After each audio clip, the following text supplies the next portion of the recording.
William Shakespeare est une immense célébrité en Chine. Ceci est une production du roi Lear. Mais l'interprétation de la langue et de la nature de pièces écrites il y a près de 400 ans représente un défi immense aussi bien pour les linguistes que pour les historiens.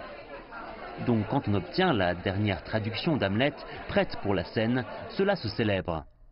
Des acteurs et actrices se sont rassemblés autour de l'ambassadeur de Chine à Londres, Liu Xiaoming, pendant que le metteur en scène de la nouvelle pièce me raconte comment il a franchi les obstacles de la langue et du temps.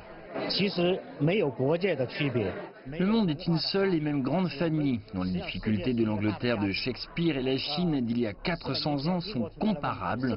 En fin de compte, ce sont des histoires humaines et c'est comme ça que nous les appréhendons.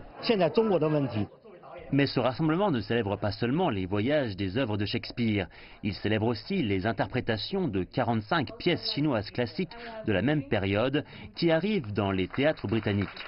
Le directeur artistique de la Royal Shakespeare Company dit que, comme Shakespeare, ce sont des récits qui transcendent le temps et l'espace. Ils racontent d'excellentes histoires, c'est le fondement des deux. Ils les racontent dans une langue mémorable, mais ils touchent aussi les hommes à leur extrême. Donc, comme Hamlet, qui est poussé à la limite de sa propre existence et se demande être ou ne pas être, chez les personnages chinois, comme dans Orphelin de Zhao, ce sont des personnages qui se demandent quelles sont leurs responsabilités en tant qu'être humain. Il y a donc de grandes similarités. À Beijing, le mois dernier, le président chinois Xi Jinping et la première ministre britannique Theresa May discutaient d'une période glorieuse des relations entre les deux pays. Et pour certains ici, cet échange culturel est la réalisation artistique d'une dynamique politique. Un thème repris par l'ambassadeur de Chine dans la capitale britannique.